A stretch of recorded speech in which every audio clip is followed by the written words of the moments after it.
Let's talk about Gynandromorphs.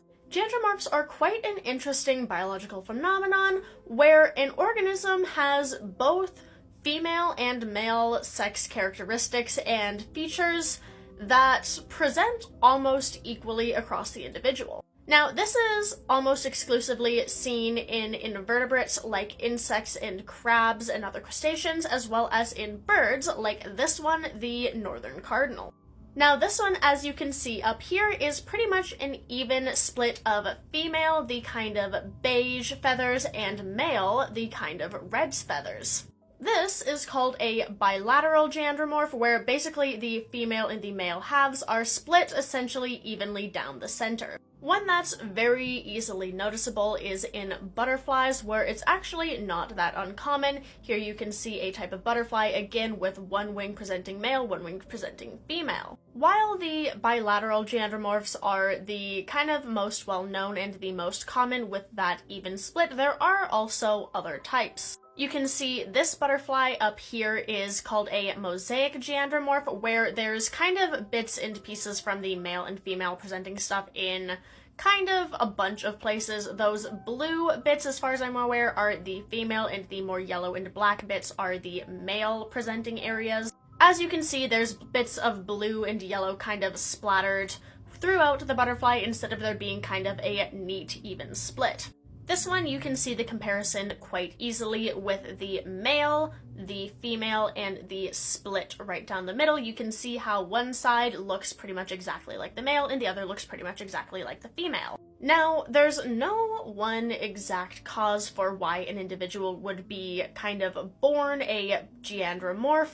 It tends to kind of actually vary across different species. There's no one distinct genetic mutation or environmental condition or anything like that that causes gynandromorphism.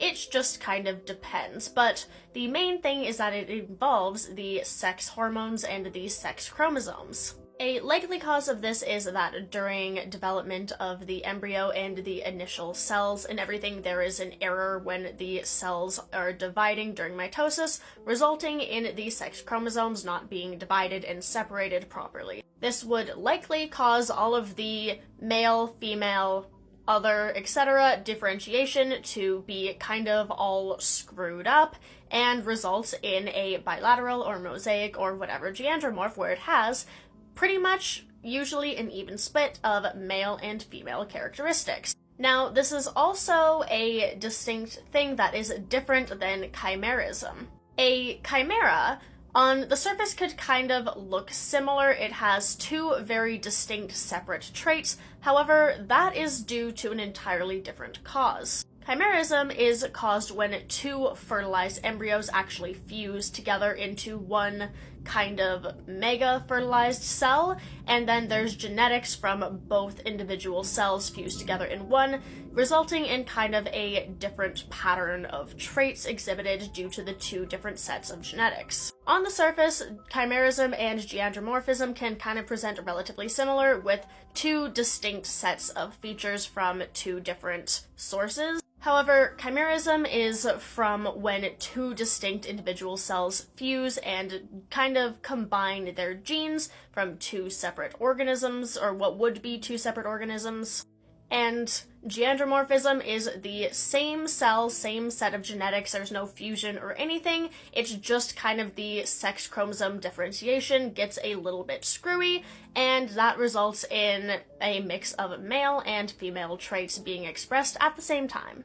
Gynandromorphism is also distinct from hermaphrodites and intersex. Those are also two different things with two distinct features. That is, again, entirely separate from both chimerism and gynandromorphism.